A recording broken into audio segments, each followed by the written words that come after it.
From the Detroit Free Press in the heart of the Motor City, it's Friday, November 19th. Here are today's top stories, presented by Bush's Fresh Food Market. Calling all foodies, Bush's is hiring. Are you passionate about food? Looking for growth, development, and excellent wages? Come grow with Bush's and apply online at bushes.com/join our team.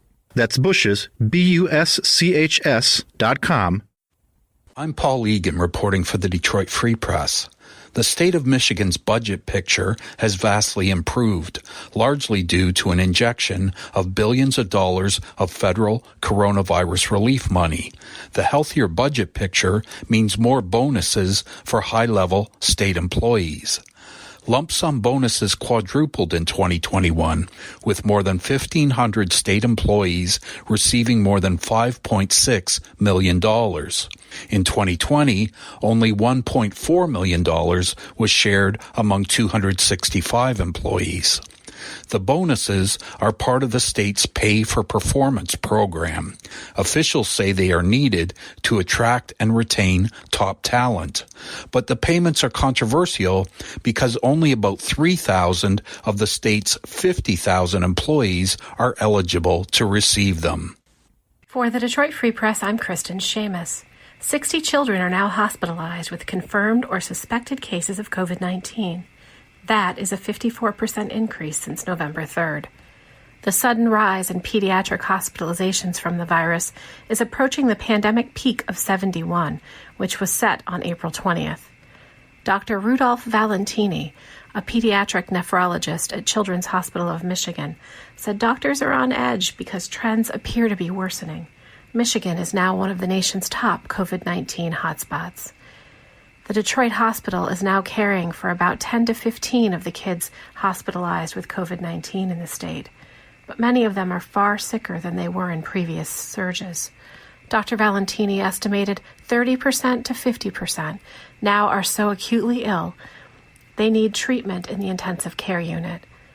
And although children generally don't get as severely ill from COVID-19 as adults, and they're less likely to die, Valentini said they still need to be protected from the virus. Kids ages 5 and up are now eligible for COVID-19 vaccines and should take other precautions, such as wearing masks. To learn more, go to freep.com.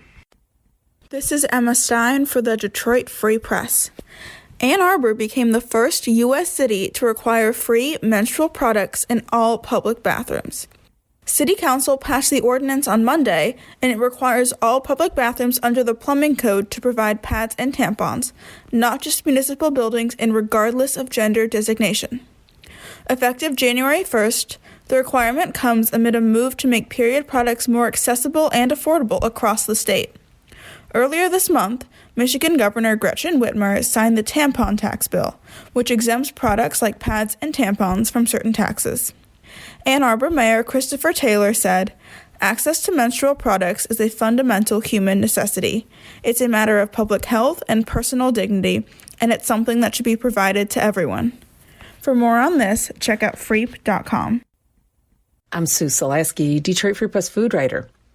Overall food prices have been up over the last 12 months, and that means that we'll pay more for the Thanksgiving feast.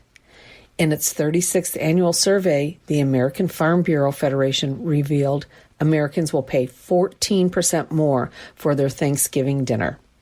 Disruptions in the supply chain, inflation, and food demand since the pandemic began are driving up the costs. On average, a Thanksgiving meal for 10 will cost $53.31, or $6.41 more than last year. A 16-pound turkey, the survey found, is $23.99. That's up 24% from last year. However, many grocery stores have turkeys on sale, and consumers will likely pay less for them. In costing out the meal, the Farm Bureau survey factored in items that are typically served with the Thanksgiving meal, such as stuffing, sweet potatoes, rolls, cranberries, and pumpkin pie, to feed 10 people with leftovers. Nearly all those ingredients for those items increased. A package of 2 frozen pie crusts is up 20%, and a dozen dinner rolls will cost 15% more this year. The only item that decreased in price was a 14-ounce bag of cube stuffing. It's down 19% this year. For more stories from the Detroit Free Press, be sure to check out freep.com. That's FREEP.com. If you're a fan and want to support our quality local journalism and subscribe, go to freep.com/special offer.